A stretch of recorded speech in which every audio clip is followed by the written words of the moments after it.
এই ছেলে, মারামারি করছো কেন? হুজুর আমার আগে বেরিয়েছে। হুজুর বাইতে আমার আগে বেরিয়েছে।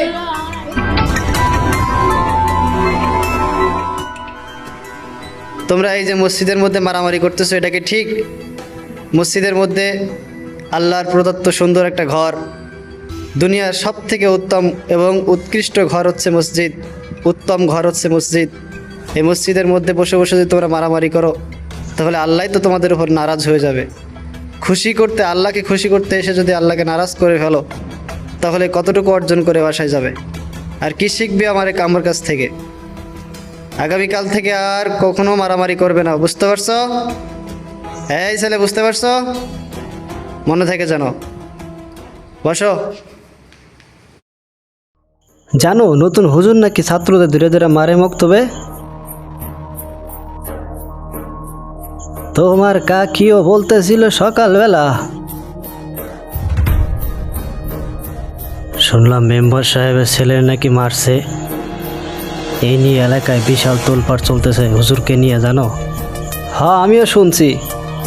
আজ রাতে নাকি হুজুরের কাছে যাবে মেম্বার সাহেব।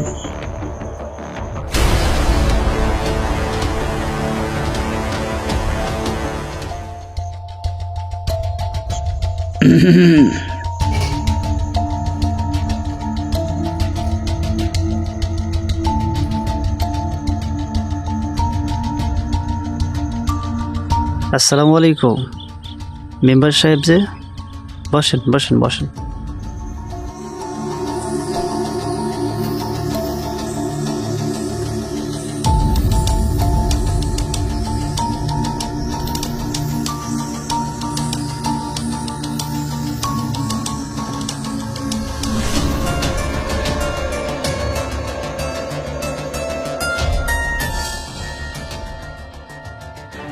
সালাম কালাম কি সব ভইলা গেছো?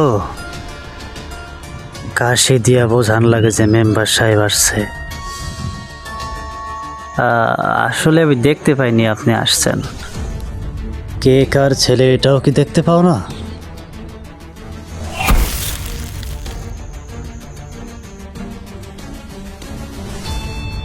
আমি তো কিছু বুঝতেছি না, বিষয়টা একটু খুলে বলবেন? আমার ছেলে সকালে সকালে তোমার কাছে পড়তে আসে।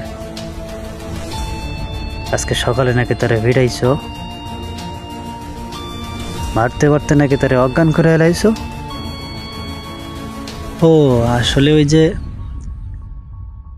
তারা মারামারি করতেছিল, দুষ্টামি করতেছিল সকালবেলা, তাদেরকে থামানোর জন্য দিয়ে একটা বাড়ি দিয়েছিলাম, এছাড়া আর কিছু না। মৌলভী সাহেব, তুমি হয়তো ভুইলা গেছো রানিং মেম্বারের সঙ্গে কথা বলতেছো।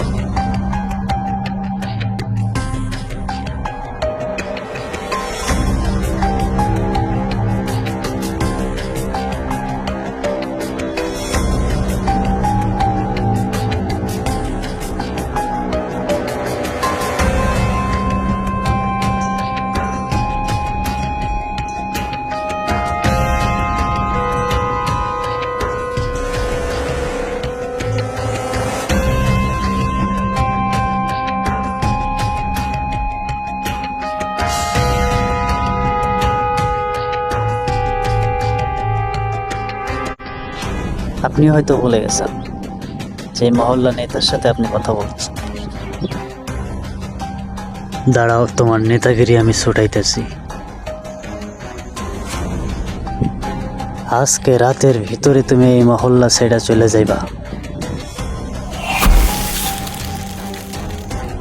নাইলে তোমার খবর আছে।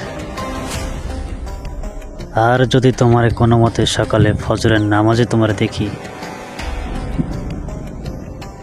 মসজিদের সবার সামনে, কিন্তু আমি তোমারে অপমান করব। কথাটা মাথায় রাখো।